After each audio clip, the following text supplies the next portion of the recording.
kembali lagi di DRY Kreator.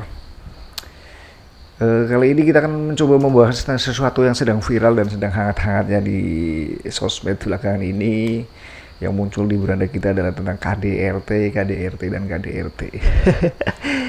Mungkin kalian juga banyak yang beranggapan kalau KDRT itu adalah kekerasan suami ke istri, istri ke suami, kayak gitu ya. Suami sering mukulin istri nggak pernah mukulin suami. Iya. Pada dasarnya itu KDRT adalah kekerasan dalam rumah tangga ya, yang kalau menurut saya sih semua kekerasan dalam hubungannya keluarga, hubungannya rumah tangga itu masuk KDRT ya. Iya kan, termasuk orang tua yang galak ke anaknya itu KDRT kan. KDRT kan sesuai dengan definisinya, kekerasan dalam rumah tangga adalah setiap perbuatan terhadap seseorang, iya, terutama perempuan. Oh iya, terutama perempuan. Yang diutamakan perempuan. Soalnya perempuan yang lebih lemah daripada laki-laki. Iya. Walaupun ya nggak sesuatu amat gitu kan. Pada prakteknya perempuan jauh lebih kuat.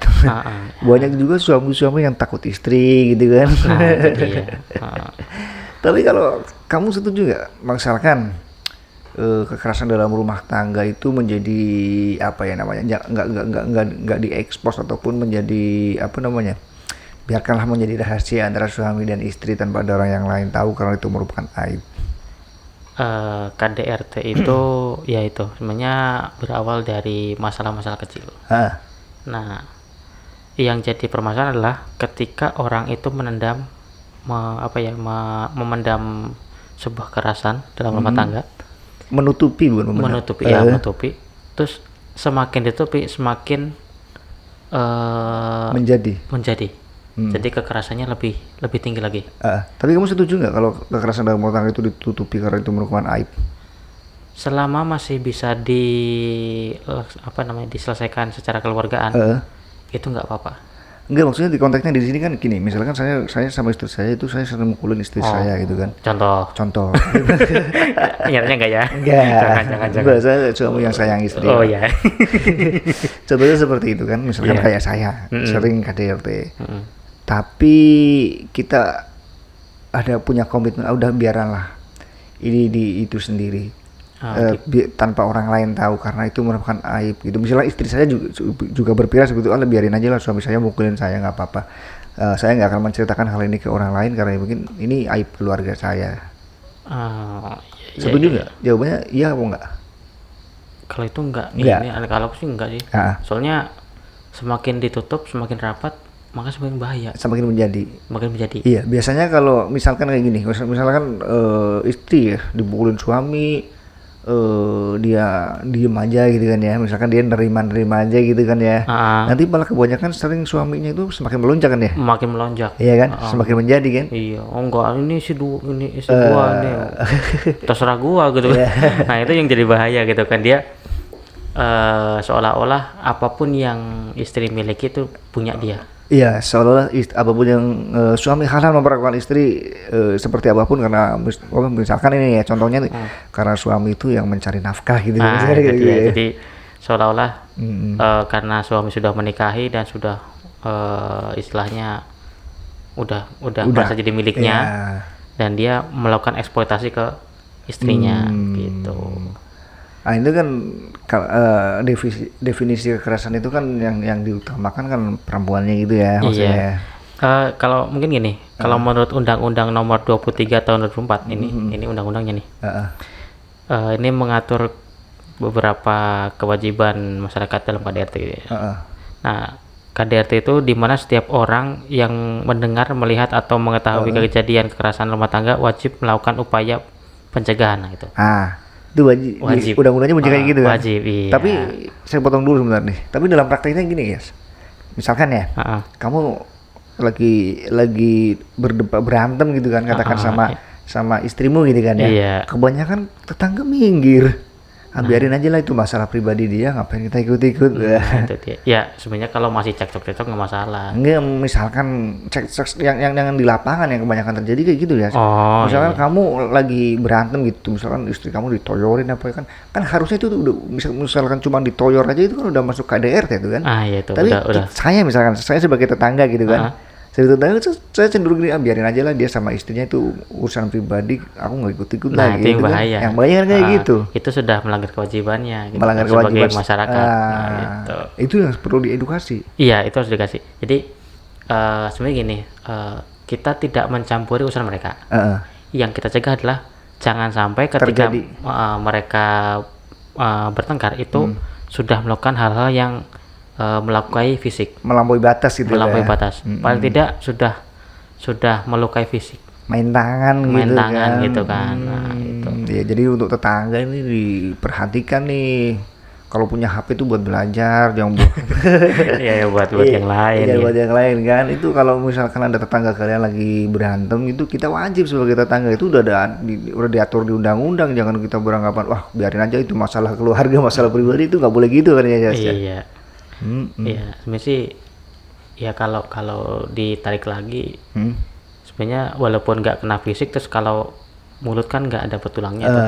Nah itu kena mental. Nah itu ya jadi itu sebenarnya masalah lagi itu masalah lagi kalau misalkan ya sebenarnya sih bagusnya sih ya apapun ketika sudah menggunakan kata-kata kasar, menggunakan kata-kata yang tidak senonoh dan sebagainya gitu kan, udah teriak-teriak nggak jelas. Nah sebagai tetangga kita harus merukunkan lagi kayak gitu. KDRT itu juga konteksnya kan bukan cuma saling pukul gitu kan ya. Iya, saling hina pun itu udah KDRT. Masuk KDRT mungkin. Kekerasan mungkin ya. Iya, kekerasan. Kekerasan fisik, kekerasan psikis ya. Psikis. Gitu. Ya kan juga sakit-sakit juga nanti kalau hatinya yang sakit. Hatinya sakit. Nah, itu yang jadi bahaya itu.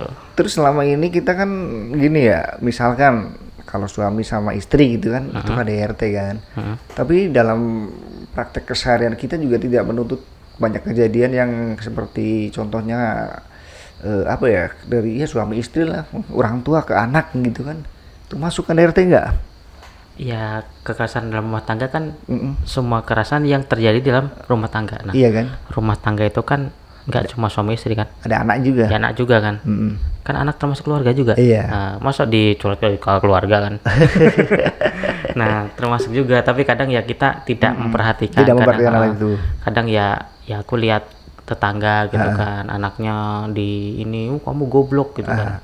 Padahal tuh anaknya sendiri gitu kan. Kena mental tuh. Kena mental anaknya. Nah, akhirnya banyak yang tadinya itu dia merasakan kekerasan dalam keluarganya, dan setelah dia dewasa itu melakukan gitu kan ke anaknya atau ke suami atau istrinya ya. Nah itu yang jadi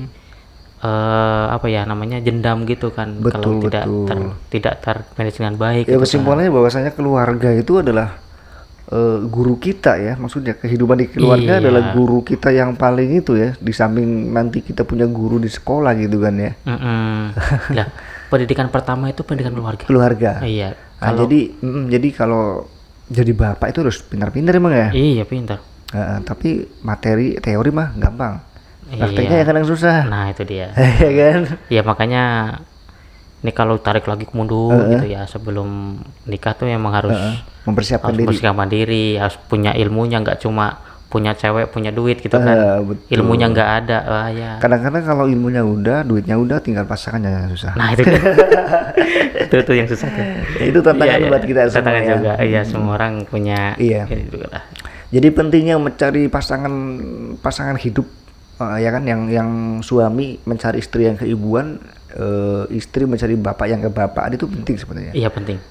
Karena nanti pada saatnya kita punya anak ataupun pada saatnya kita berkeluarga, itu kita harus berkolaborasi. Iya, betul. Iya kan? Betul.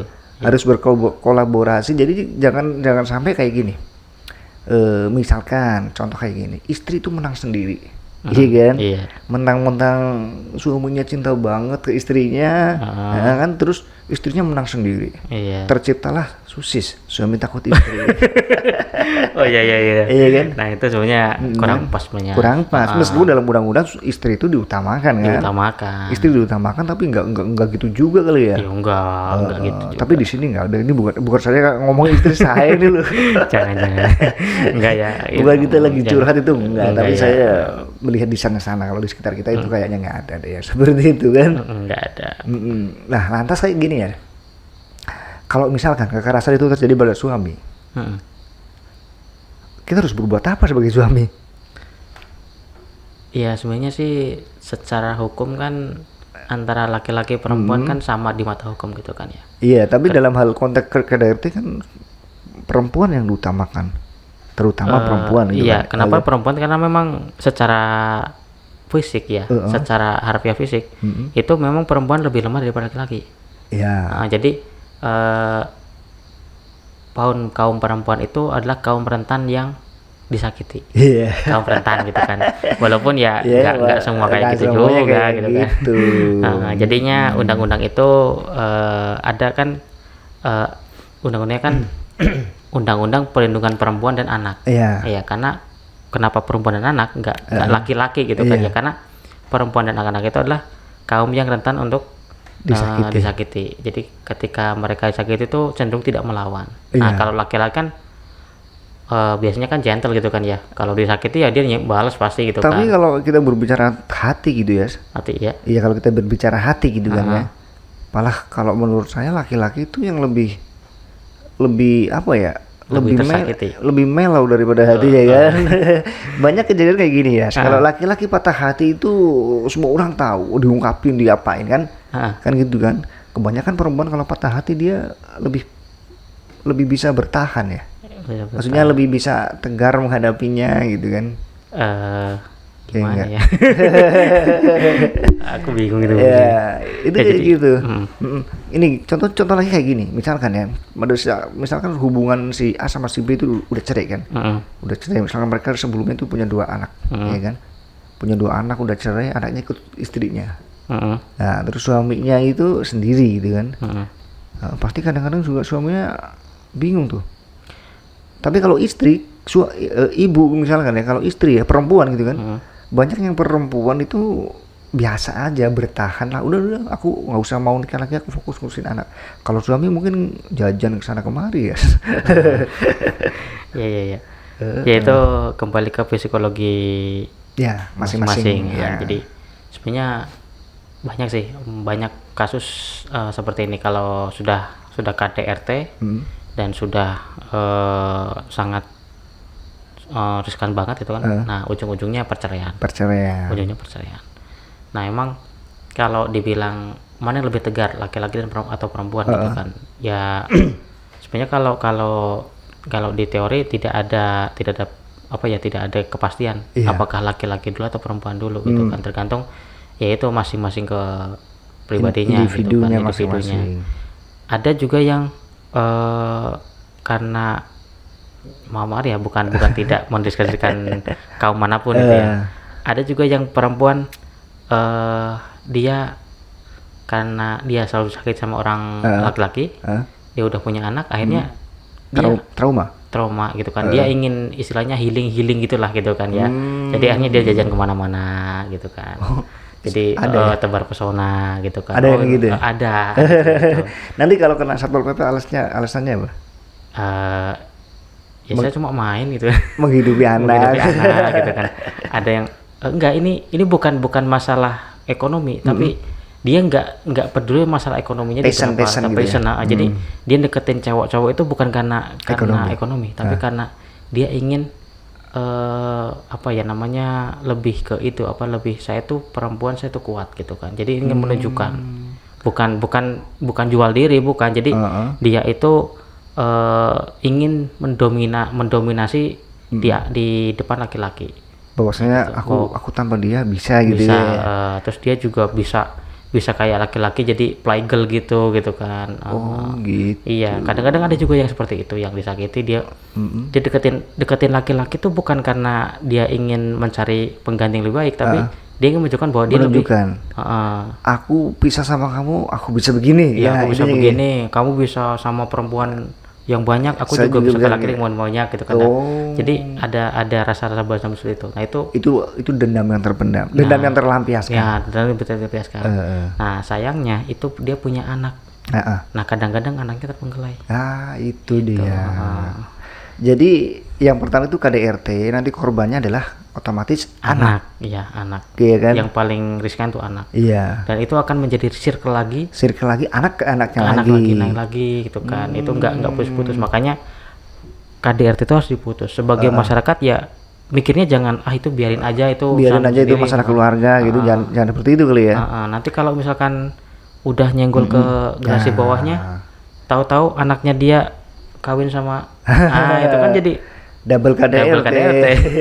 Iya. Jadi itu untuk mengantisipasi hal itu semua sebenarnya kita bisa mulai dari awal itu dengan cara ya benar, kalau misalkan kita mencari pasangan atau mencari jodoh itu harus dipikirkan bibit-bibit bobotnya gitu kan ya. Itu dia, itu sebenarnya benar ya. Benar. Ya, kan? Pepatah orang tua seperti itu. Orang tua seperti itu kan. Kalau milih itu harus bibitnya. Bibit bobot harus dihitung gitu kan. Berarti kalau cari pasangan jangan yang kurus-kurus dong. Ya maksudnya bukan fisik, bukan bobotnya, bobot sekilo 2 kilo bukan. Iya. Intinya kayak gitu kan ya. Iya, bukan. Cari pasangan yang baik-baik itu bukan berarti apa ya, tapi kan seenggaknya kalau kita punya pasangan yang baik itu nanti kita dalam membina rumah tangga itu misalkan ada masalah sedikit itu kita nggak langsung perang gitu kali ya. Iya, bisa saling memahami. Iya. Bisa saling menjaga emosi. Kalau ada masalah itu jangan langsung emosi terus ribut. Betul. Sampai main keras gitu kan. Tapi kan bisa diperjalankan dulu gitu kan. Betul. Saya juga pernah membaca gitu sebuah artikel bahwasanya tingkat perceraian itu sangat melonjak tinggi gitu loh ya. Angka perceraian itu melonjak tinggi di kalangan usia ya bisa jadi perkawinan muda lah gitu kali ya. Kalau zaman dulu kan nikah itu kalau umur 20 berapa di bawah 25 kayaknya enggak ya, kayaknya belum gitu ya. Belum, iya. Anjuran pemerintah kan dulu berapa nikah? Iya, akil balik itu sekitar 20. Perempuan 20. Perempuan 15, laki-laki 20. 15 udah bisa nikah ya? Bisa. 15 kan belum lulus SMA ya? Iya, tapi bisa. Enggak, maksudnya dilihat dari matangnya kan dulu kayaknya kalau 25, matangnya di atas 25 gitu kan ya. Kalau matangnya sih kalau secara ini sih ya 20 ke atas. 20 ke atas. 25 udah bagus. 25 udah bagus laki-lakinya. 20 sama 25 lah gitu kan. Perempuannya 20 ya, laki-lakinya 25 ideal kayaknya ya. Ideal, iya. Untuk kenapa seperti itu ya, mungkin karena apa ya? Tingkat kedewasaan orang di usia segitu itu udah bisa menata gitu kan ya. Iya. Kan bukan berarti hal seperti itu bahwasanya yang muda itu nggak boleh nikah, itu enggak ya. Enggak sih. Enggak juga ya. Enggak juga. Tapi kebanyakan orang yang di artikel yang pernah saya baca, perceraian meringkat itu ya orang pasangan-pasangan yang muda-muda gitu. Karena mungkin dia nikah bukan dari itunya, cuma karena cinta aja kali ya. Cinta doang gitu mungkin. Iya kan? Nggak melihat bibit-bibit bobot itu. Itu. Ya sama halnya dengan kadang-kadang kepleset juga. Kan licin itu. Licin iya, kepleset akhirnya ini minta divestasi gitu kan. Gitu. Itu banyak banget itu kasus itu. Banyak kasus kayak gitu juga. Iya. Nah, itu kembali lagi ke KDRT kan ya. Kalau KDRT gini, misalkan ya, kalau KDRT kan udah jelas gitu ya, kalau orang tua sama orang tua gitu kan ya. Itu kan ada regulasinya ya, ada undang-undangnya gitu kan ya, yang mengatur ya. Misalkan suami KDRT ke istri gitu kan, ada pasalnya yang mengatur itu kan. Dan sekarang yang ingin saya tanyakan gini, yang masih dalam undang-undang saya juga ini, misalkan ada orang tua melakukan kekerasan, ya bukan cuma kekerasan fisik aja gitu ke anaknya. Iya. Kamu pernah dengar nggak orang tua melakukan kekerasan ke anaknya, orang tuanya di penjara? Iya banyak Mas. Banyak. Ada. Iya. Tapi nggak di sini kan? Nggak di sini. Tapi di sini kelihatannya belum apa ya, belum familiar terhadap hal itu kan? Belum. Makanya masih banyak pembiaran gitu kan? Pembiaran iya. Iya kan? Masih banyak pembiaran dalam arti gini. Orang tua marahin anaknya dengan kata-kata dimaki-maki begitu, tuh di sini udah masuk apa ya, kayak udah wajar gitulah. Iya kan? Wajar. Iya kan, sebenarnya itu enggak loh kalau menurut saya. Nah itu sebenarnya masuk kekerasan Mas. Iya kan?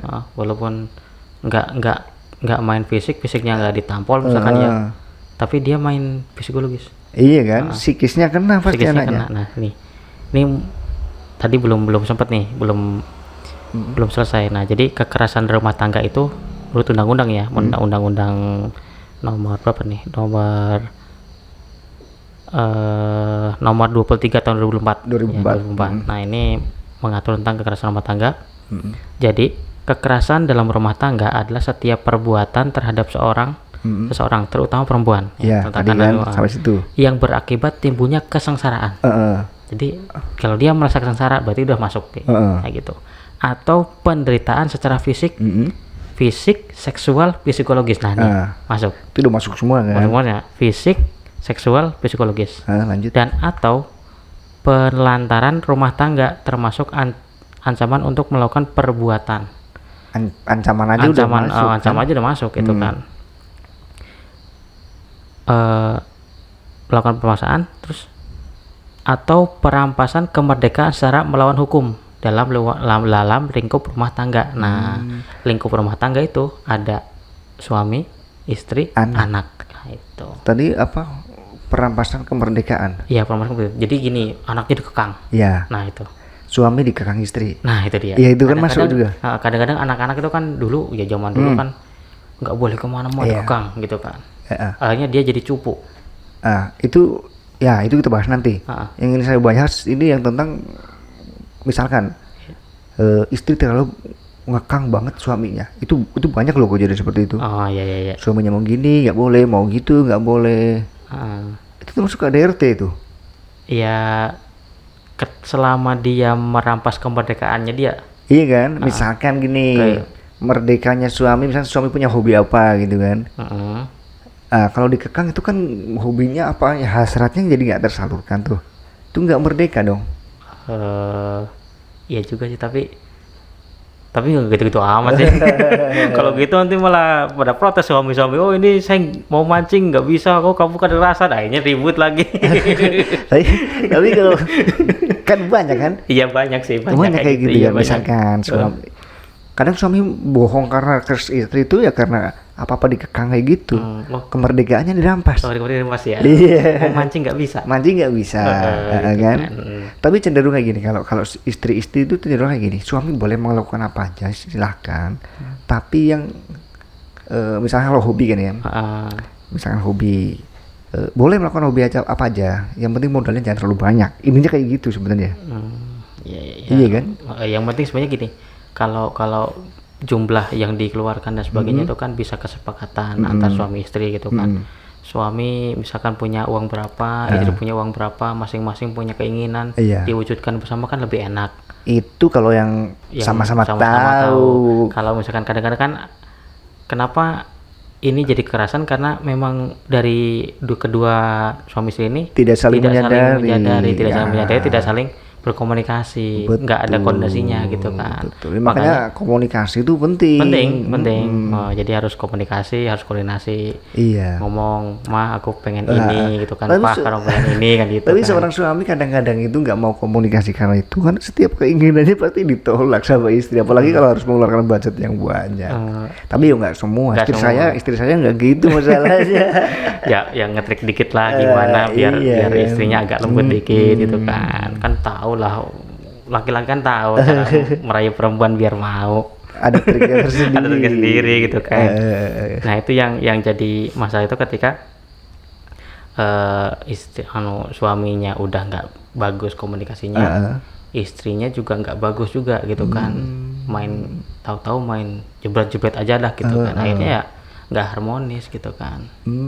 Kayak gitu, nggak harmonis, lama-lama nggak harmonis, makin menggebu-gebu, akhirnya timbul kesengsaraan itu kan, melukai psikis, melukai fisik, atau sampai seksualitas itu kan. Betul. Itu kan merugikan banget gitu kan. Kayak gitu. Ntar kalau sakit siapa yang ngurusin juga? Kan repot-repot kita semua ya kan ya. Betul. Masyarakat juga repot. Ini KDRT sampai gila ya kan.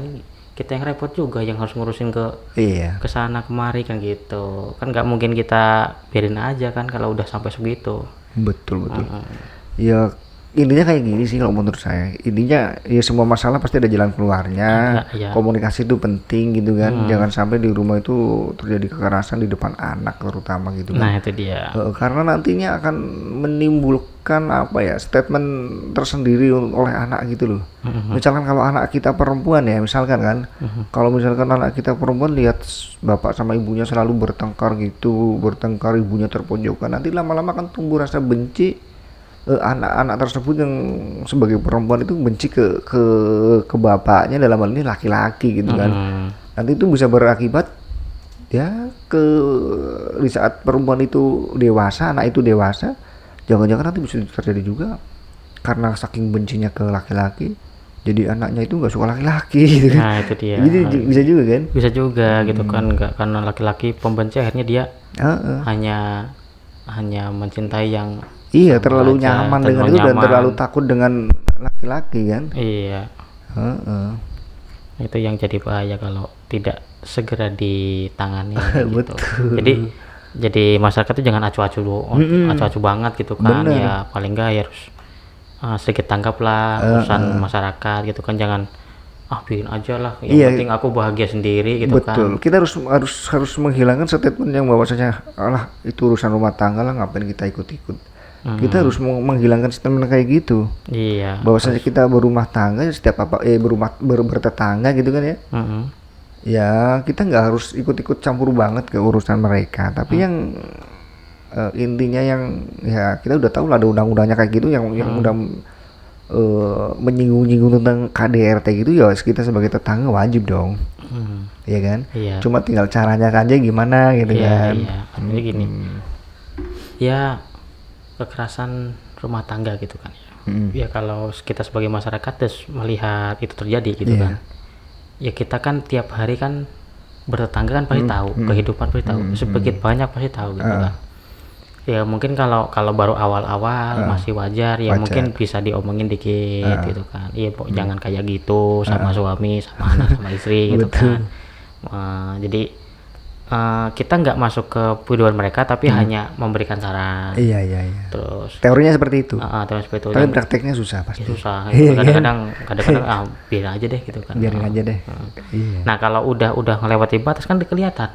Udah sampai banting barang gitu kan, kamu pergi dan sebagainya bulan. Nah itu baru, nah kita sebagai tetangga ya harus memenangkan gitu kan, jangan sampai nanti udah sambil bacok-bacokan, nah kita baru ini gitu kan. Tapi yang masyarakat banyak tahu itu yang mendefinisikan KDRT itu ya kalau udah terjadi baku pukul itu udah baru dikategorikan KDRT ya. KDRT iya kan. Padahal hal sekecil apapun yang melukai itu KDRT kan. KDRT. Nah kalau sebenarnya ada hotline-nya loh Mas. Ada pelaporannya. Jadi ketika itu terus dilaporkan, udah nggak bisa aku dan sebagainya, kita bisa melaporkan sebagai tetangga. Iya. Ini yang terjadi KDRT gitu kan. Iya, di sini semua ada hotline-nya ya. Ada hotline. Mulai dari KDRT, kriminal apa dan sebagainya. Tapi masalah tindak lanjutnya itu yang iya ini. Pengaduan banyak ya. Iya kan, tindak lanjutnya itu loh. Iya kan, kalau komisi, makanya perlu lah sosialisasi sampai ke tingkat paling bawah gitu kan. Ya komisi tersebut, komisi perlindungan misalnya perlindungan anak dan perempuan gitu kan. Perlulah sosialisasi itu ke masyarakat bawah, terutama yang ada di pedesaan itu perlu. Iya, jangan kota doang. Yang viral tuh kota-kota doang gitu kan. Padahal di desa juga banyak yang kalau menurut saya justru lebih perlu itu ke desa. Ke desa, iya. Kenapa ke desa? Karena kalau ke desa itu kan otomatis tingkat SDM-nya sama yang kota itu kan jauh kan. Bukan jauh ya, ada jarak gitu kan. Makanya perlulah ke desa, jangan di kota-kota terus. Orang kota pun nggak diedukasi, kayaknya udah pada pinter-pinter deh, yang pinter. Iya, yang pinter. Ya kadang-kadang kan mereka kalau di kota kan akses kendaraan lebih cepat. Terus koneksi internet juga lebih cepat, informasi juga lebih banyak kan gitu kan. Kalau desa kan kadang-kadang sinyal susah, jauh dari akses jalan, kadang-kadang kita nggak tahu udah meninggal gitu kan. Makanya perlunya edukasi ke bawah itu seperti itu. Jangan udah terjadi, menjadi trending, menjadi viral, baru dia turun ke bawah. Nah itu dia. Ya itu sih. Emang ya aku sih nggak nyalahin yang di atas gitu kan, yang udah di levelnya kementerian dan sebagainya, di komisi-komisi itu kan.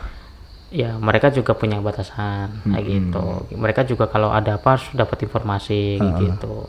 Nah paling enggak ya mungkin kalau mereka bisa lebih dekat dengan masyarakat kan lebih enak lapornya gimana kan gitu. Iya, tapi kan ada staff-staffnya yang di ada setiap di setiap daerah pasti ada Ya, itu.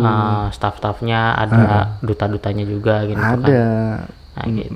Ya mungkin barangkali kayak gitu ya, perlunya edukasi lu, diedukasi terutama pasangan-pasangan muda gitu kan. Nah, itu dia sebelum nikah kan harus di edukasi dulu. makanya gini, kalau setiap orang nikah itu kan ada khutbah nikah tuh. Ah, itu kan cuma sekilas dibaca aja. Iya, nah padahal itu penting. Nah, Kadang-kadang diabai, yang penting hijab sah udah selesai. cuma baca kayak gitu kan. Tinggal honeymoon doang, habis honeymoon habis duitnya ribut lagi. Nah, itu kadang-kadang tidak memperhatikan detail-detail kecil dari sebuah prosesi pernikahan gitu kan. Pernikahan itu nggak cuma ijab kabul udah selesai gitu kan. Apa perlu ya kalau orang mau nikah tuh karantina dulu gitu ya? Karantina dulu. Iya. Karantina di situ kasih seminar edukasi begini 1 minggu gitu misalkan ya. Nah, itu pernah Mas. Pernah di mana? Pernah dengar nggak? Jadi dulu itu pernah viral itu masalah nikahan ini agak melenceng dari KDRT nih. Iya. Jadi kalau mau nikah itu harus punya sertifikat. Oh, Sertifikat nikah tuh. ini Dulu kan wacana apa udah terjadi nih? dulu sempat viral di berita tuh. Itu baru wacana. Sebenarnya udah jalan, cuma kita aja yang menanggapinya, oh masa kita harus sekolah dulu, kita kan kawin kan tinggal kawin aja gitu. Kayak gitu bikinnya, ngapain kita sekolah lagi gitu kan. Kita maunya kawin ya kawin aja udah selesai gitu. Tapi kan perlu itu emang ya, perlu itu ya. Ternyata dipikir seperti ini, bukan sertifikasi, harus sertifikat dulu 6 bulan ini, bukan, tapi memang paling tidak ikut kelas pranikah, bimbingan pranikah yang diadain oleh KUA kan, nggak Kementerian Agama Kementerian Agama itu kan nggak lama-lama, Iya. paling cuma 1-2 hari gitu kan. Nah, itu lebih kenapa diadain seperti itu, bukan karena ingin cari duit ada sertifikatnya, bukan, tapi harapannya ketika sudah ikut kelas-kelas pranikah itu, pasangan suami istri ini lebih tahu bagaimana menghadapi polemik setelah gitu kan. bulan madu gitu ya. Setelah bulan madu, kalau bulan madu sih masih ini yang baik itu setelah bulan madu duitnya habis, nggak ada pemasukan. Ini konslet, udah itu yang jadi masalah gitu kan. Tapi memang penting sih. Kalau menurut saya ujian yang terberat itu adalah ujian 1 bulan setelah menikah. 1 bulan menikah ya? Iya, misalkan ya. Ngapain tuh ujiannya? Ya ujian kita udah yang tadinya cuma pacaran gitu kan, pacaran cuma ketemunya seminggu sekali, kita kan belum tahu karakternya itu seperti apa aslinya kan. Setelah 1 bulan mungkin udah saling tahu gitu kan. Itu masalah yang wah ini aslinya busuk ternyata deh. Tahu gini nggak jadi kan. Tapi kan karena kita udah menikah kan, sebisa mungkin kita harus meredam itu semua kan. Sebisa mungkin kita harus meredam itu semua untuk menciptakan keharmonisan dalam rumah tangga itu kan. Itu yang pertama, itu masalah itu sebenarnya. Kalau yang kedua, 1 bulan misalkan kita habis pesta itu kan, banyak yang kondangan itu kan. Iya kan? Iya. 1 bulan udah habis dong. Masalah ekonomi timbul lagi. Iya, kalau kita nikah itu udah kerja sih nggak masalah ya. Nggak begitu masalah ya dalam tanda kutip. Tapi juga masalah juga mungkin ya. Kalau iya kan? Masalah gimana? Ya misalkan ya itu masalah yang misalkan ya udah uang sumbangnya udah habis nih. Udah bisa dananya udah tipis gitu kan. Oh, itu udah tipis. Pusing kan kita kan. Pusing. Di sisi lain kita masih pengen senang-senang karena baru usia sebulan nikah kan. Iya. Itu pusing. Suami mau ngeluh gengsi, masih jaga image kan, masih baru 1 bulan. Iya kan. Istri mau nuntut suaminya untuk itu juga mungkin masih malu-malu gitu kan. Akhirnya diem masalah tuh. Ya itu dia, diem-dieman gitu kan, terus saling merendam curiga. Ini jangan seperti ini. Iya. Nah itu timbul kecil gitu kan, akhirnya lama besar kok jadi songong ya, kok jadi gini ya gitu. Itu ujiannya di situ. Ya. Makanya kenapa kadang-kadang kebanyakan orang itu, kamu kalau mau nikah nanti dulu deh, kalau kamu udah kerja dulu. Ya mungkin untuk mengantisipasi hal seperti itu. Salah satunya itu. Iya kan? Jadi nggak lakon nikah aja tapi belum bisa kerja, belum bisa membina gitu kan. Sebenarnya ya udah kerja belum bisa membina ya sama aja gitu kan. Sama aja kan. Sebenarnya ya itu rumah tangga itu nggak sekedar ketemu, laki-laki perempuan ijab kabul udah bulan madu selesai. Enggak gitu kan. Ya harus memang bisa membawa bahtera rumah kan. Betul. Di apa namanya, digambarkan seorang bahtera gitu kan, sebuah bahtera, rumah tangga itu sebuah bahtera yang ada nakodanya gitu kan. Nakodanya suaminya itu mungkin ya. Kalau bahtera kan biasanya di mana? Di laut kan nggak ada darat. Kalau darat kan nggak ngapa-ngapain itu kan. Nah di laut kan ada ombak, ada badai dan sebagainya. Kalau nakodanya pintar itu bisa menghindari bagaimana menghindari badai begitu. Makanya ya filosofinya gitu sih gitu. Kalau pernikahan itu harus bisa menakodai bahtera gitu. Jadi buat teman-teman yang cowok terutama ya, kalau mau nikah usahakanlah punya penghasilan dulu ya, bukan bukan apa-apa lah, setidaknya nanti bisa untuk mencukupi kebutuhan lah ya. Bukan sih untuk bermewah-mewahan setelah nikah udah harus punya gini gitu. Kerja dalam arti ini punya penghasilan gitu loh, dalam arti punya penghasilan itu nggak harus nikah itu sudah punya ini punya itu punya rumah itu enggak. Seenggaknya kita harus punya penghasilan untuk bertahan hidup, ya kan? Betul. Iya kan, untuk bisa membiayai istri, misalkan istrinya udah kerja pun kita harus tetap bertanggung jawab untuk itu kan ya. Kadang-kadang gini Mas. Gimana? Ini nih yang jadi nafkah gini ya. Salah satu masalah ekonomi. Sebenarnya apapun yang terjadi ya, apapun bentuknya, yang namanya nafkah itu tetap kewajibannya seorang suami. Walaupun istrinya itu udah bisa mencari kerja, duit sendiri gitu kan, tapi tetap yang namanya suami wajib menafkahi istri. Jadi nafkah itu nggak cuma lahir aja, batin juga kan gitu. Jadi kalau kita punya penghasilan ya, kita seorang laki-laki ya harus kerja, memang harus bisa menafkahi walaupun sedikit gitu kan. Harus bisa menafkahi istri ya. Dan istri pun kadang-kadang gini, kalau yang menjadi masalah gini, kadang-kadang itu kenapa perempuan jadi dominan ya, karena itu. Jadi si istri itu penghasilannya lebih besar daripada suami. Nah sok-sokan gitu lah ya. Sok-sokan jadi dia lebih dominan gitu kan. Aku yang hidupin keluarga kok gitu kan, kamu ngapain gitu kan. Itu dari sudut pandang itu. Padahal dari sudut pandang lain pun ada juga, bukan cuma masalah penghasilan. Misalkan istri nganggur, istri berkuasa di rumah juga banyak ya kayak gitu ya. Oh, ada juga ya? Banyak. Ya, kalau aku sih dia cuma lihat doang gitu kan. Ya itu sih yang makanya kalau bisa kalau jadi seorang laki-laki ya bisa berpenghasilan, paling tidak bisa menafkahi istri. Ya walaupun menafkahi itu nggak harus gede, nggak harus kecil, nggak harus gitu kan. Yang penting suami bisa tidak terkeberatan, si istri juga rela kayak gitu. Kalau menafkahi itu cuma cukup atau harus gimana? Bukan cukup sih. Yang penting suami rela, istri menerima. Nah itu cukup dong itu namanya. Iya. Ya itu akan otomatis cukup. Iya kan? Iya, kalau dibilang cukup doang ya nggak ada cukupnya Mas. Namanya manusia gitu kan.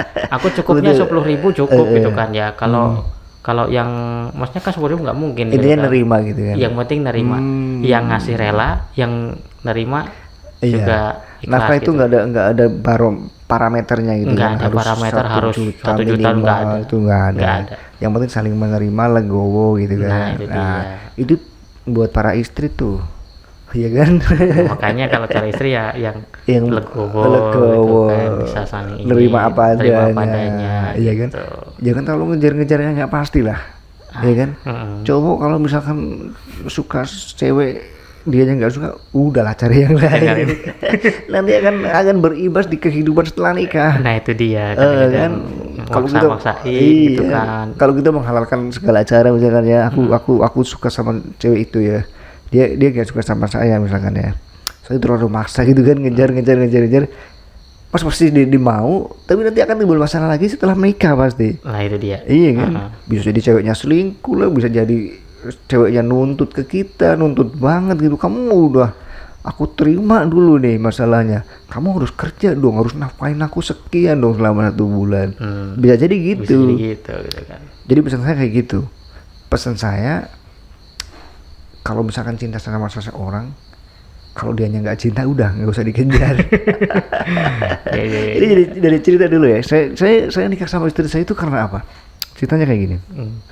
Saya dulu butuh duit, ya kan? Iya. Saya dulu butuh duit. Aku ngutang 200.000 ya. 200.000, iya. Dikasihnya 400.000, dimasukin amplop gitu kan. Aku ngambil tuh kan udah janjian dulu SMS lah, dulu zaman dulu SMS. Oh, SMS ya. WA mah ya belum aku belum ya. pakai SMS lah. Ketemuan di suatu tempat, aku pinjem kan 200 kan, dalam SMS itu 200 gitu kan. 200. Nah terus sama istriku itu dimasukin ke amplop ya. Ini yang kamu pinjem gitu kan. Oke kan, udah saya terima, terus balik lah saya kan. Setelah sampai rumah tak lihat 400.000. Iya kan, 200 ada bunganya 200.000. ada ditambahin lagi 200.000. Otomatis aku bingung kan. Saya nanya ke istri saya, loh ini kok dikasihnya 400 gitu. Itu kan. dulu masih calon ya? Masih calon. Masih calon ya, belum Itu gitu. salah satu kenapa aku milih dia. Oh iya. Jadi kayak gini, kenapa dikasih 400? Nggak apa-apa, udah biar nanti kalau kamu butuh lagi kamu nggak usah ketemu aku karena kita kan jauh jaraknya gitu ya. Sulit banget ya. itulah kenapa aku pilih dia, itu karena hal sekecil itu. Itu dia berpikirnya lebih jauh gitu. Lebih jauh. Oh, ini kalau 200.000 nggak cukup gitu kan, kasihan nanti kalau minta lagi susah lagi gitu kan. Tak kasih double aja. Kasih double, jadi nanti kalau butuh lagi tinggal pakai aja. Tinggal dipakai. Nggak usah ngomong lagi gitu. Kalau masih kurang tinggal ngomong lagi nanti gitu kan. Jadi ngomongnya nggak langsung gitu kan ya. Langsung. Itu yang kenapa saya pilih istri saya, itu kayak gitu. Dari penelitian saya kecil itu. Dan alhamdulillah setelah nikah pun ya berjalan mulus semuanya. Istri saya nggak banyak nuntut ini itu. Tadinya saya yang awur-awuran gitu kan ya. Tapi dengan istri saya yang seperti itu, aku jadi mikir. Ya. Aku nggak jadi nih kalau kayak gini terus. Iya betul. Lebih tertata ya. Lebih tertata jadinya. Dulunya saya nggak tertata, amburadul nggak karuan. Dengan istriku yang seperti itu, aku jadi mikir kalau aku kayak gini terus malu lah lama-lama. Iya betul. Ya, otomatis ya saling melengkapi kayak gitu. Kadang-kadang kan ada karakter laki-laki yang itu bisa disentuh itu dengan dia cuma diem gitu kan ya. Nanti lama-lama kan tersentuh. Tapi sekeras-kerasnya laki-laki pasti ada titik lemahnya. Iya kan? Lemahnya. Iya, laki-laki juga manusia, dia juga punya perasaan juga, walaupun kadang dia lebih memilih logikanya ketimbang perasaannya. Begitu. Tapi ya itu pesan saya seperti itu ya, bisa ditiru juga tuh trik saya. di tes gitu ya. Dites. Aku pinjam dong gitu kan. Iya. Oh kamu pinjam mulu. Pinjam dulu, kemarin aja belum dibalikin. Udah tuh, itu udah bibit KDRT tuh. Iya, tapi ya beruntung banget sih kayak gitu. Beruntung banget ya. Dan sampai sekarang kayaknya nggak tak balikin duit 400.000. Iya, udah ikhlas. Udah ikhlas dianggap lunas gitu ya. Begitu kita udah nikah kan duitmu duitku duit dia. Iya, duit bareng-bareng jadinya. Bareng-bareng. Iya. Tapi sampai sekarang aku nggak pernah megang duit banyak. Sampai sekarang nggak pernah megang duit banyak ya. Kalau udah duit gajian masuk istri semua. Karena itu bentuk suatu tanggung jawab suami kan kayak gitu. Kamu tadi ngomong kayak gitu kan. Iya. Bisa ngasih nafkah gitu kan. Ya itu kalau nafkah itu nggak ada ukuran berapa ratus atau berapa juta gitu kan. Ketika kita ngasih, kita ikhlas. Ketika ide diberi, dia menerima begitu. Itu tapi meskipun istri menerima ya tetap kita sebagai suami tetap dong harus. Maksudnya misalnya gini, kamu punya istri dong. Istri kamu dikasih. Belum, Mas. Iya maksudnya nanti ini contoh. Iya. Oke. Contohnya gini, misalkan nanti suatu saat kamu punya istri gitu ya. Suatu saat berarti masih agak lama kayaknya ya. Iya. Padahal kamu udah lama-lama. Jadi gini, misalkan kamu nanti dalam waktu dekat kamu punya istri gitu ya. Istrimu udah nerima kamu padanya gini kan contohnya. Dikasih ya diem, nggak dikasih ya nggak apa-apa gitu loh. Tapi kamu sebagai suami, kamu nggak, wah enak bener nih ya istri saya nggak dikasih nafkah, nggak dikasih duit, diem aja. Kamu kan nggak lantas seperti itu kan. Kamu kan suami. Nggak mungkin gitu. Iya kan.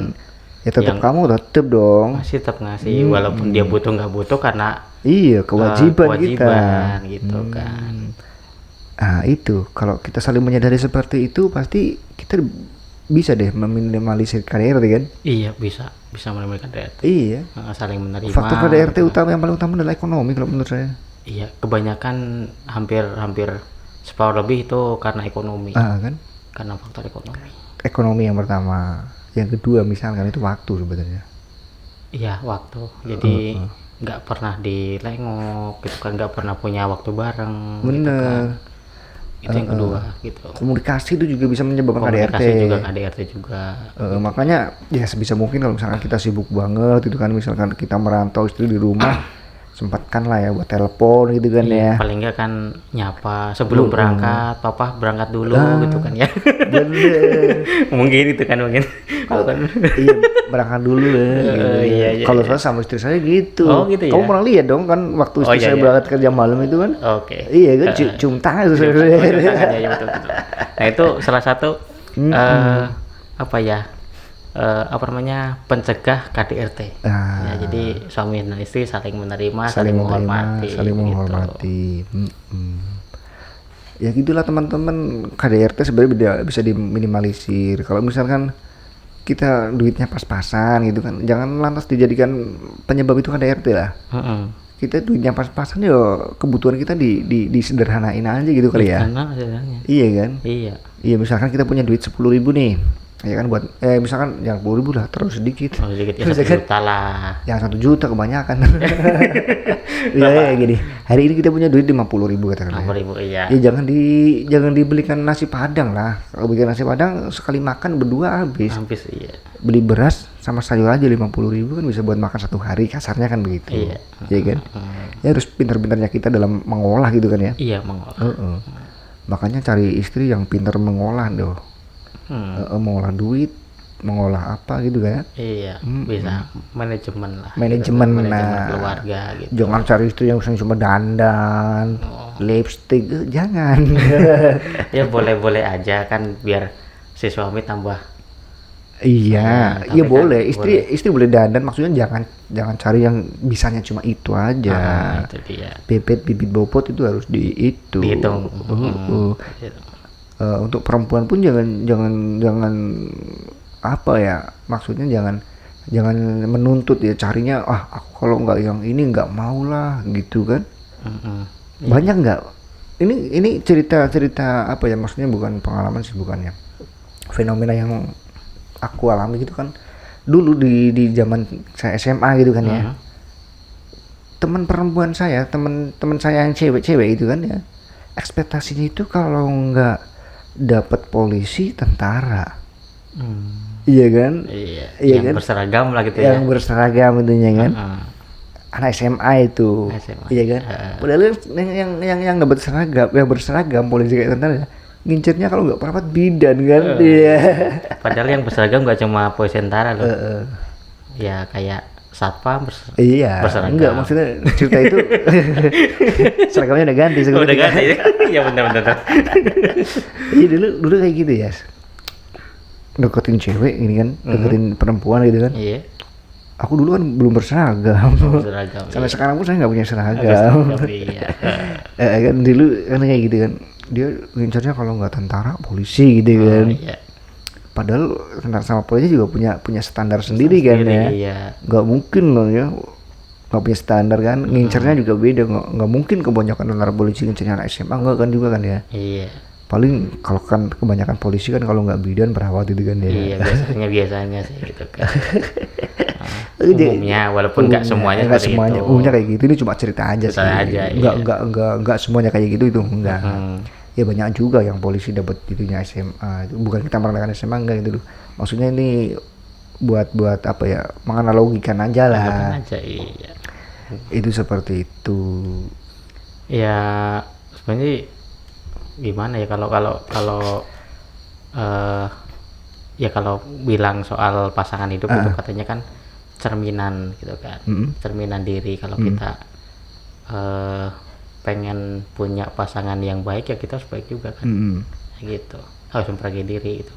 Tapi ya itu emang kayak gitu ya. Tapi Tuhan itu menciptakan menjodohkan umatnya itu harus yang kayak gini nih ya. Misalkan kayak gini ya, kayak saya ini orangnya kan temperamen ya. Temperamen, emosian gitu kan ya. Iya. Tapi gini, gimana ya ngomongnya ya? Dulu jangan cerita mantan nanti istri saya nanti. Jangan. Mantan biar berlalu. Mantan itu bukan jodoh. Kata Pak Habib kan gitu kan. Iya, mantan itu bukan jodoh. Kalau jodoh itu nggak mungkin jadi mantan. Iya, benar. Gitu. Jodoh yang terbaik adalah Yang sekarang ini. iya. Istri saya ini. Itu iya. Hampir aja dari cerita mantan tuh. Jangan mantan beda gitu kan. Bener, Biarkan bener. dia bahagiain orang lain. Kita gak ngurusin mantan lah. Kita gak ngurusin doang kalau mantan menyakitkan. Iya betul. Kembali lagi ke KDRT ya. KDRT ya. Kayak gini. Ada fenomena gini ya, cerita mulu fenomenanya. Suami istri KDRT, cerai. Iya. Cerai berapa lama? Dia CLBK ya. CLBK lagi. Oh, abis cerai CLBK lagi. CLBK lagi. Baikan gitu kan ya. Iya. Rujuk bahasanya kan. Rujuk. Ya ada juga sih. Ada juga. Banyak, bukan cuma ada, banyak. Ya selama rujuknya benar-benar dan udah saling memahami nggak masalah. Harusnya seperti itu. Kalau jadi lagi, nah itu yang jadi masalah. Tapi ada juga ya. Ada juga cerita, ada kejadian yang bukan cerita, saya melihat sendiri kayak gini. Suami istri dia dia cerai kan. Cerai, terus dia ya kasusnya KDRT itu. Dia rujuk. Dia kan rujuk. Aku kan anggapnya wah, berarti dia udah saling introspeksi diri gitu kan, udah sama-sama introspeksi kan. Aku anggapnya gitu. Tapi berapa saat kemudian cerai lagi dia. Cerai lagi. Nikah. KDRT cerai. Rujuk lagi, KDRT lagi, cerai lagi. Iya. Nah itu sebenarnya ada batasnya mas. Kalau udah 3 kali ya udah. Nggak boleh ya? Nggak boleh. Kayak gitu. Boleh. Ya makanya ya kembali lagi ke pentingnya edukasi dalam pranikah itu ya Pak. Penting itu. Iya penting kan. Makanya Kementerian Agama pun sangat memperhatikan ini gitu kan. Karena angka percaya di Indonesia ini cukup tinggi gitu kan. Jangan di Indonesia, di kabupaten kita aja. Kabupaten kita juga tinggi juga gitu kan. Tinggi. Banyak janda ini. Banyak janda. Janda itu jangan.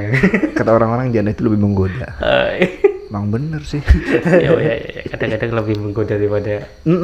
Misalkan kenapa janda? Karena ada istilah gini, janda itu lebih menggoda. Itu kenapa?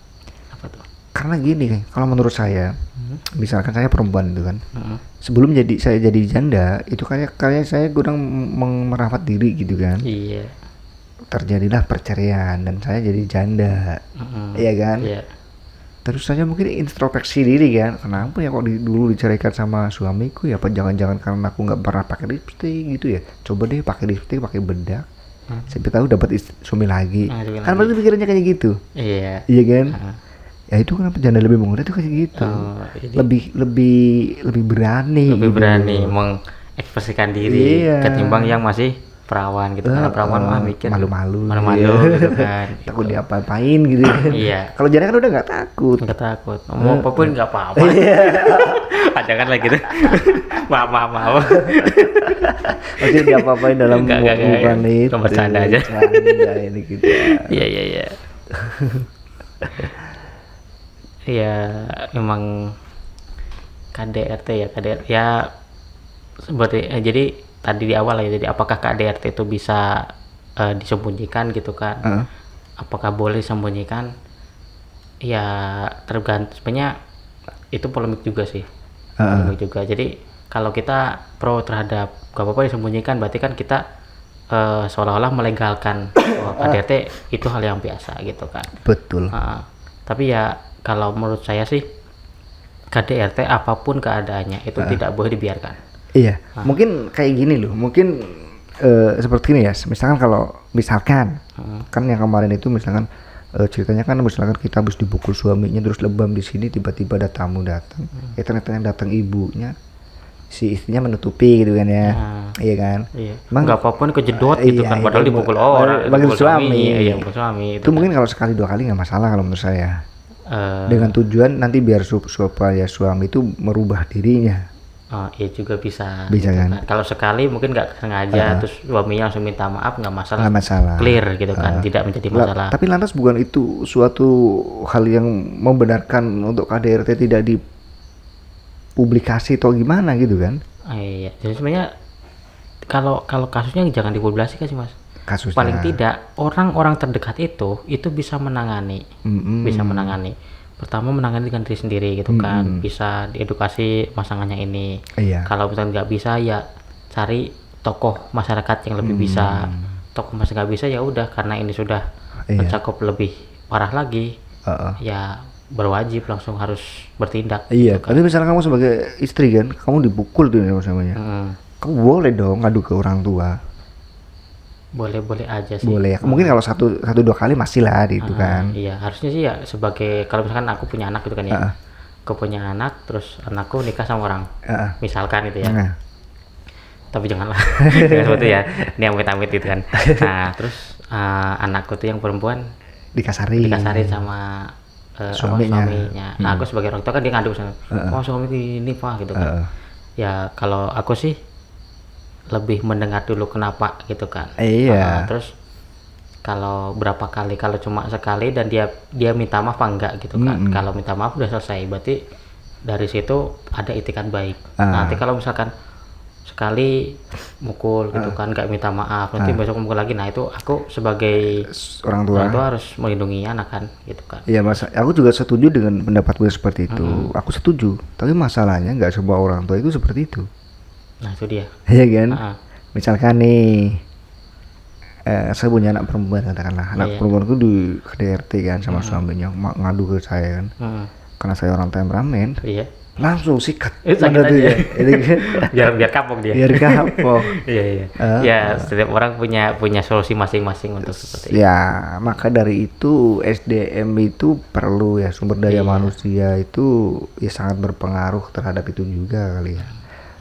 Iya kan? Ya sebagai orang tua juga harus bisa milih mana pasangan terbaik untuk ininya sih, untuk apa namanya, untuk anaknya gitu. Tapi lantas nggak bisa juga dong orang tua, misalkan gini ya, orang tua bisa memilih pasangan untuk anaknya. Anaknya udah punya calon sendiri misalkan ya, kamu punya calon si A gitu kan ya. Karena kamu tadi mengeluarkan statement seperti itu, orang tua berhak memilih. Wah kamu jangan sama dia, nggak setuju saya dia nikah sama kamu. Nggak boleh begitu juga kali ya. Iya, anaknya perempuan apa laki? Misalkan ya perempuan laki-laki jadi nggak bisa disamain Mas kalau perempuan sama laki. Gimana?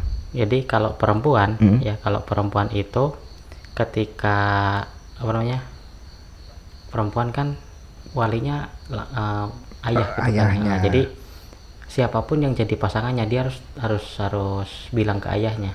Nah ayahnya harus bisa milih. Nah gitu. Nah kalau laki-laki enggak, kalau laki-laki dia bisa milih. Iya. Dia bisa milih. Tapi misalkan ayah dari perempuan milihnya juga harus objektif dong, nggak boleh dia. subjektif. Makanya gini, kalau cari pasangan itu nggak harus saya pengen sama ini gitu kan, saya pengennya pas sama ini, enggak. Jadi harus memang orang tua pun harus saling tahu gitu kan. Gitu kan, harus bisa ngukur juga gitu kan. Tapi yang ngukurnya jangan saklek juga gitu kan. Ya makanya kalau misalkan jadi perempuan gitu ya, dari cewek gitu, kalau misalkan punya calon itu dikenalkan sama orang tua sebelum terlalu jauh. Kenalin sama orang tua, ini loh aku lagi deket sama ini kayak gitu. Orang tua pun harus kasih aba-aba jauh-jauh. Iya kan? Iya. Jangan sampai kita udah deket, udah saling itu tinggal nggak setuju kan, kampret tuh. Kadang-kadang ada juga yang itu. Iya kan? Itu harusnya gini Mas, kalau sebenarnya kalau nikah itu kan nggak lakon aku cinta terus aku nikah sama kamu kan, ada tahap-tahapnya gitu kan. Biar ini sih teori sih, aku belum pernah praktek. Ya, teori aja. Kalau mau nikah sebenarnya ada satu cara Islami yang itu bisa menjaga semuanya. Gitu. Jadi kalau jadi ya jadi beneran, kalau enggak juga enggak akan jadi masalah. Oh gitu. Masih tetap hubungan baik gitu. Hubungan baik gitu kan. Nah itu dengan cara yang namanya istilahnya ta'aruf. Oh gitu. Jadi ta'aruf. Kalau ta'aruf itu kan beda sama pacaran. Kalau pacaran kan yang penting cinta, yang penting kemana gitu. Nah, kalau ta'aruf enggak, kalau ta'aruf itu saling mengenal dulu dan sebagainya. Itu awalnya itu mengenal dulu, bukan lantas harus jadi tuh enggak kan? Enggak. Jadi pertama ya apa namanya, saling tahu lah. Kalau tahu misalkan bisa ketemu ya bisa langsung ngobrol, nama saya sekian, nama saya ini, rumahnya di ini gitu kan gitu. Kalau misalkan nggak bisa ketemu kan bisa pakai kayak lamaran tuh pakai CV kan gitu. Oh gitu, saling tukar CV gitu. CV gitu kan bisa juga. Terus nanti kalau kedepannya, nah kalau tarif itu ada batasannya. Kalau misalkan kita taruh 3 bulan. 3 bulan nanti kita saling ngobrol, saling kenal gitu ya. Saling kenal gitu kan. Terus nah ketika kita ngobrol, kita pun nggak berdua Mas, ada orang lain yang mengawasi kita agar menjaga tidak jauh gitu tidak ya, jauh yang tiba-tiba ngobrol langsung jauh ngobrol sampai intent check in gitu. Aduh, bahaya ini, red door ini. Oh ada red door mobil dulu yuk. Nah itu bahaya tuh.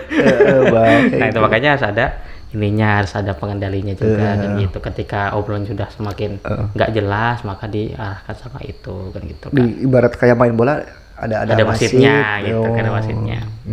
Nah kalau udah saling cocok ya udah, nanti langsung ke hitbah itu lamaran itu nanti berarti di situ nggak akan terjadi bahasanya lamaran ditolak, itu nggak akan terjadi. Nggak akan jadi kayak gitu kan, udah saling tahu. Kalau misalkan kok ternyata pas proses taaruf itu, pas kenalan itu nggak ada kecocokan, ya udah bisa saling mengakhiri pas dari awal itu ya.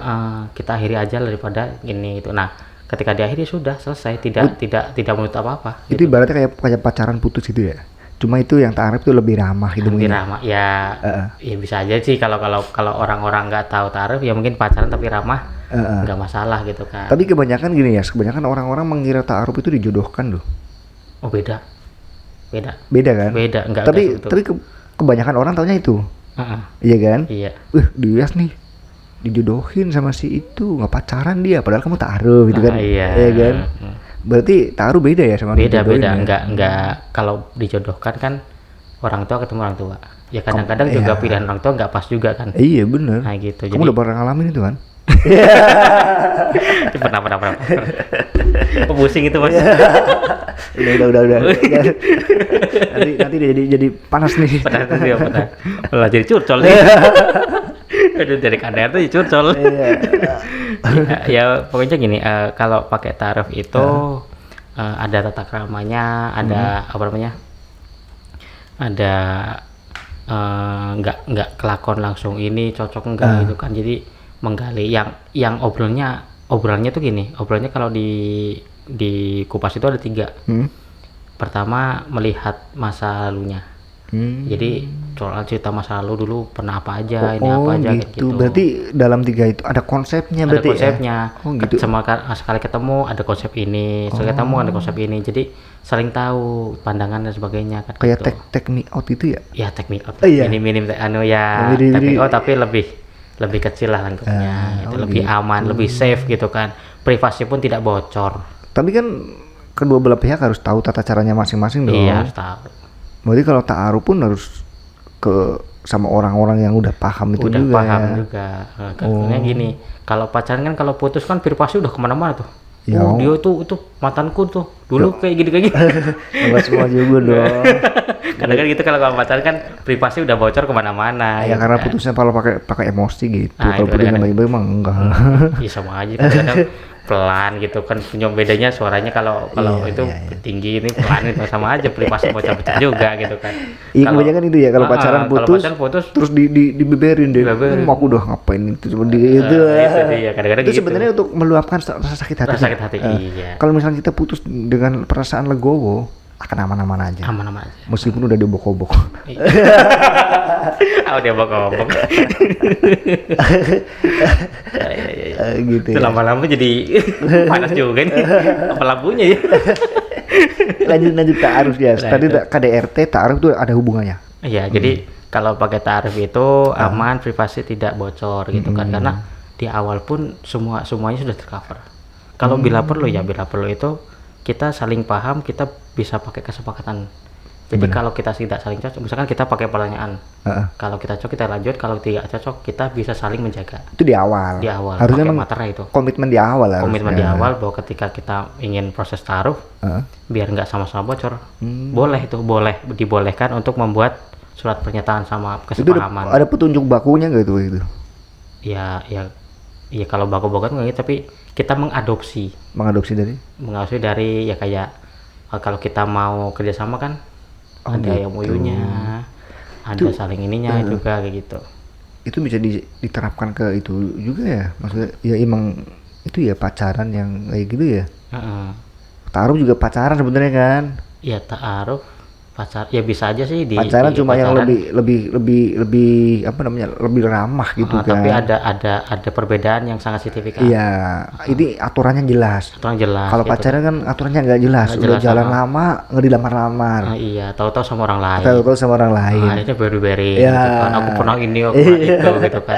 Privasi kemana-mana gitu. Ya ini buat para wanita juga, para laki-laki yang takut dengan hal-hal seperti itu, pacaran lama gagal nikah, ini lama gagal ini, boleh dong ta'aruf juga ya. Boleh. Iya kan? Ta'aruf lebih aman Lebih, ta'aruf. lebih aman dan prosesnya itu nggak lama ya. Enggak, cuma maksimal 6 bulan, Mas. Maksimal 6 bulan. Nggak boleh lebih situ. Apakah dalam waktu 6 bulan itu kita udah saling memahami karakter satu sama lain, dijamin nanti nggak ada itu? Jangankan 6 bulan, Mas. Satu bulan aja tadi ya. Satu bulan aja. Tiap hari ketemu, tahu. Ta'aruf kan nggak tiap hari ketemu ya? Bisa aja ketemu. Pokoknya 1 bulan ketemu terus. Setiap hari gitu? Bisa. Oh gitu. Asalkan sama-sama mau, setiap hari ketemu. 1 bulan selesai gitu kan. 1 bulan selesai, tapi ketemunya siang dong. Ya mau siang mau malam Ya, ya, penting- paling enggak ya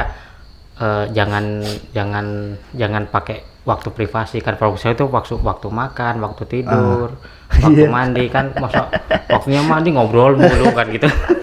Kan yang penting tidak mengganggu dari kan kita sama, setiap orang itu dikasih waktu yang sama, 1 hari 24 jam. Oh jadi gini, ta'aruf itu boleh ketemu setiap hari, tapi ya emang harus pakai wasitnya itu ya, pengawasnya itu ya. Pengawasnya itu yang menjaga. Yang menjaga. Nah, makanya kalau cari wasit ya yang adil. Kalau cari wasit yang paham juga Yang tentang paham aturan juga, itu. gitu. Jangan misalkan saya ta'aruf sama kamu gitu. Nanti kita wasitnya temannya kita. Kasih duit 50, kita check in ya. Oh sana kamu pergi dulu, aku nanti tak antar. Waduh, itu jangan. Yang berhak jadi wasit ta'aruf itu siapa?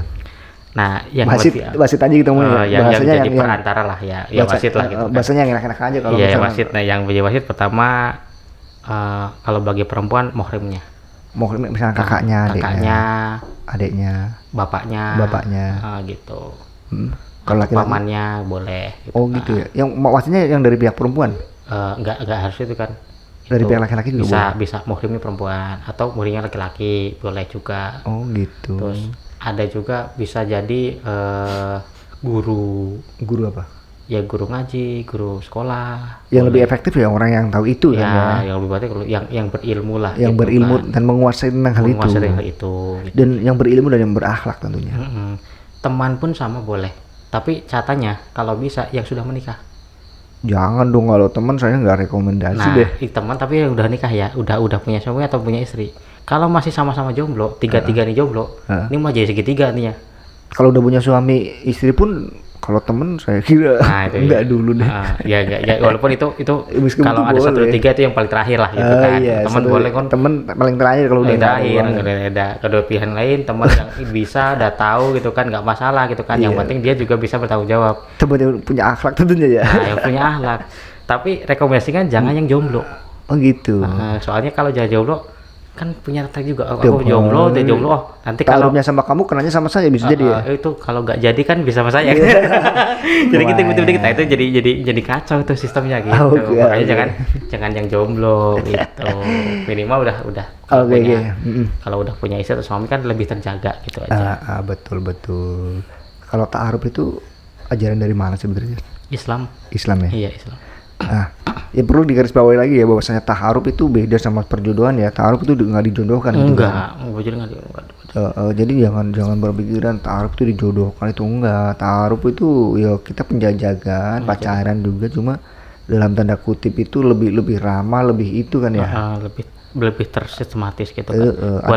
Walaupun awalnya dijodohin kan ya. Misalkan orang tua aku jodohin sama siapa gitu kan. Yuk tak ta'arufin sama perempuan ini boleh gitu kan. Kalau cocok lanjut, kalau nggak cocok ya akhiri gitu. Boleh orang tua boleh membawa anaknya untuk bertaaruf boleh gitu kan. Ta'aruf juga nggak harus jadi gitu kan ya. Ngaruh sama kayak pacaran. Cuma kalau nggak jadinya taruh itu kan paling lama 6 bulan gitu kan ya. 6 bulan maksimal 6 bulan. Maksimal 6 bulan. Kalau baut kan jadi kalau cocok ya 3 bulan lah ya, udah bisa langsung bungkus gitu kan. Bungkus iya. Kan ibaratkan beli gitu kan, lama banget tawar-tawar kan jadi basi ininya.